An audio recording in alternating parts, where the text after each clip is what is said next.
Game plots. They're long, convoluted, and require way too much time to get through. Am I right? And you know what? I've even got this intro written out right here, but you can read the title. I'm going to save you some time because that is the theme of this list. As I'm Jules, this is WhatCulture.com, and these are 10 more video games that let you skip the story entirely. Let's get on with it. Number 10. Activate the Nether Orb, Baldur's Gate 3. Larian's critically acclaimed role-playing game Baldur's Gate 3 comes with plenty of unique and secret choices for you to make, and one of them even allows you to skip out on making choices by letting you finish the game early and omit the entirety of Act 3. You see, in the second act of the game, your magical god-seducing companion Gale receives the power to control the unstable Nether Orb infused within his body, which at any given moment can turn him into a living nuclear bomb capable of leveling a city and then some. Well, control is a bit of an overstatement here because Gale is still doomed to blow up, he just gets to choose when he does it. Across Act 2, Gale's goddess wants him to sacrifice himself by unleashing his power on the game's antagonists, the Cult of the Absolute, and if you go with her plan, you can actually reach a secret early ending. In the scene, Gale activates his orb as soon as he enters the cult's secret lair and gets rid of the entire gallery of villains with one huge magical explosion. This kills off your entire squad, but to be honest, it is totally worth it, if only for the terrified and rather confused faces of the Absolutes chosen. Number 9. Take Joy, We Happy Few. Now, We Happy Few is an action-adventure game about a dystopian society addicted to a euphoria-inducing hallucinogenic called joy. In the game, you play as 3 citizens of the joy-addicted Wellington Wells who try to escape the town's brainwashed society, and one of the characters, Arthur Hastings, works as a censor for the town's local newspaper. Also, depending on your choices, he's the only character who can end his personal story within minutes. Arthur's campaign begins with him working his shift at the paper. As he censors unwanted, depressing news, he comes across a clip of him and his dead brother Percy, and the player is faced with a choice. You can either let Arthur remember his dead brother by refusing to take your mandatory dose of joy, therefore prompting the events of the entire game, or take the pill and fall back into blissful ignorance. The latter choice will trigger a brief cutscene showing Arthur swallowing the pill and drifting away into his state-mandated trip. With no more reason for Arthur to escape Wellington Wells, the game will end and the credits will roll. That was easy, and to think that some people have to go through hours of stealth sections and combat to reach this ending. Number 8. You don't really want to skip this part. South Park: The Fractured But Whole.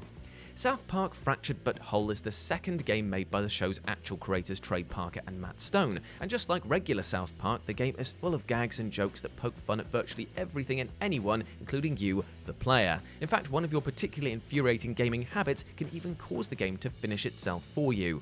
During the opening cutscene, in which Cartman narrates his epic superhero backstory, Cartman will stop you and call you out for interrupting his cool monologue. Of course, you can keep pressing the skip button, but this will only aggravate your narrator more and more until he finally snaps and decides to give you exactly what you want by skipping the game all the way to the end credits. The gag is brilliant, as not only does it catch you by surprise, but it's also absolutely in character for Cartman to do something so utterly petty. Just think of how many speedrunners' hearts were broken thanks to Cartman introducing this special little feature. Number 7. The Coward Ending, The Stanley Parable Ultra Deluxe. The Stanley Parable is a unique story-based game in which you play as the titular Stanley as he's guided through the office building by the voice of the story's narrator. The game thrives on you thinking outside of the box and constantly challenging your poor, well-intentioned guide, which is why it includes a plethora of different endings, each made for a different instance of you refusing or indeed going along with the narrator's story. There's even an ending made specifically for those who refuse to partake in the story at all, called the Coward or Reluctant Ending. In order to get it, you simply have to lock yourself in Stanley's office, where you begin your adventure, and then wait for the narrator to take note of your particularly long absence. After that, he will begin to comment on Stanley's cowardice, going so far as to accuse him of paranoia, until he finally gives up on Stanley and lets him stay in his office forever. You do get labelled a coward, but on the other hand, it's kind of worth it to say that you were able to beat the game in less than 15 minutes. Number 6. I Know Where I'm Going, Gone Home. Gone Home is a 2013 exploration game in which you play as a young woman trying to figure out the circumstances behind her family's disappearance after she returns from overseas. The game doesn't so much as allow you to skip the story as it unintentionally leaves an open path straight to the ending. In the game, you're trying to collect clues and evidence that let you discover new locations in the house and unlock previously inaccessible areas. However, if you already know what you're doing or have the dumbest streak of luck possible, you can technically leave all of the clues be and open a secret entrance leading to the final location location in the attic as you enter the home. Because the ending doesn't require you to collect any of the narrative clues, you can actually trigger it without learning a lick of the story, and then probably feel really confused when the game suddenly fades to black. To be honest, playing the game like this makes for a much cheerier tone. There are no dark undertones or creeping suspense, just an oblivious idiot stumbling into an attic and then falling asleep in front of a notebook. Number 5. The secret video ending, The Witness. Seeing as The Witness is an exploration puzzle game, it's a bit hard to speak of a story in its case. The game's narrative lies simply in exploring the island and solving its puzzles, with environmental storytelling doing all of the heavy lifting in each section of the map. However, as it turns out, even this bare-bones narrative structure is something you can completely skip. Instead of exploring and traversing the land, you can watch a weird experimental point-of-view video of the game's real-life creator that has nothing to do with The Witness at all. In the first level of the game, there's a hidden puzzle that requires the player to connect the light of the sun with a pillar next to the entrance gate. The power will surge through the wall, opening a secret entrance to a mysterious lounge. Shortly after you step inside, the game will play a real-life video showing the game's creator waking up, doing some coding, presenting his Christmas tree, and then walking outside as the game fades to black. Wait, what? What is going on? Don't think about it. Just don't think about it, because even if you finish this game normally, it'll still make no sense. Number 4. Stay with the song, Furi.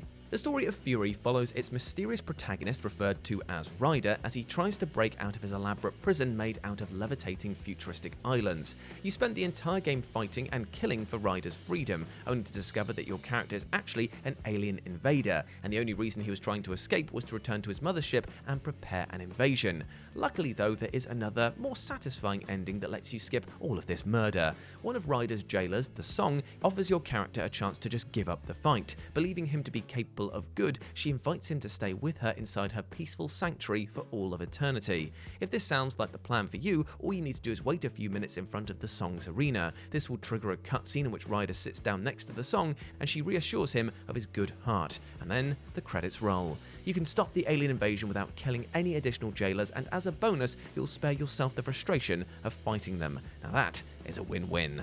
Number 3. Don't feel like saving the world, Super Paper Mario. Have you ever played a game and come across a pointless yes or no choice where both options led to the same outcome anyway? Well, it's an especially common occurrence in the Pokemon and Zelda games, but not in Super Mario, because here, a no is a no. Super Paper Mario, a ridiculous Mario RPG set in a scrapbookified version of the Mushroom Kingdom, loves toying with ideas that border on outrageous and outrageously funny. And this includes turning that age-old cliche of false dilemmas into an actual choice. In the beginning of the game, Mario is approached by Merlon, who will ask him if he wants to save the world from the evil Count Bleck. The answer to the question seems obvious, so you expect the choice to be fake. However, if you choose to answer no, Merlon won't actually correct you into saying yes. Instead, he'll start panicking and ask you to reconsider. At that point, you can keep refusing him until he finally concedes and leaves you be, ending your adventure prematurely and dooming the world to total destruction. This naturally results in an instant game over, but then again, it's nice to see a game that actually treats your choices seriously,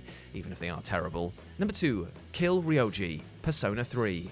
In Persona 3, you play as a group of supernaturally gifted teenagers trying to stop a mysterious goddess of death from ending the world. Now, if this all sounds like a bit too much to handle, don't worry. The game actually offers you an easier solution to your character's mission than taking on an actual god, and that is just simply backing out of the fight. When the in-game calendar reaches December 31st, Ryoji, the roommate of the main character, reveals that he's actually an avatar of Nyx, the god of death. And once he transforms into his true form, he will allow Nyx to bring about the end of the world. Now, at this point, you're given a choice. You can either kill him before he sets off the apocalypse, or let him live and face Nyx in all of her glory. Now, the former option will actually lead to a special secret ending in which your characters forget about all of the supernatural stuff they experienced and get to spend the rest of their school year in peace. But that is only until Nyx comes back to end the world anyway, because it turns out that killing her avatar just postponed her arrival. I mean, what do you think? She was just going to let it be? Come on, dude. Idiot. Idiot. But then again, at least it's one very happy year at school, so cool, I guess.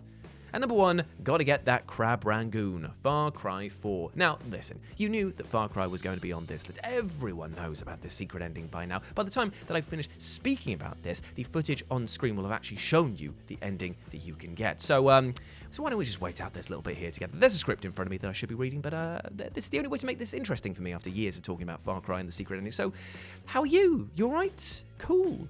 Nice shirt, by the way. I enjoyed that. Where'd you buy that? Really? You got it for that much? That is surprisingly cheap. Or expensive. I don't know. I don't do fashion. Sorry. Right, anyway, the ending's over now. Hope you're well. Big love to you. And I'm gone. Bye. Seriously, that's the only way to make it fun after talking about it for all these years. And there we go, my friends. Those were 10 more video games that let you skip the story entirely. I hope that you enjoyed that, and let me know what you thought about it down in the comment section below. And you can go follow me over on the social medias, over on X and Instagram, where it's @RetroJ, but the O is a 0. I hope to see you over there. But before I go, I just want to say one thing. Hope you're treating yourself well, my friend, and reminding yourself that you are a big ledge, so you deserve love, happiness, and success. We all do as human beings, so treat yourself well. As always, I've been Jules. You have been awesome. Never forget that, and I'll speak to you soon. Bye.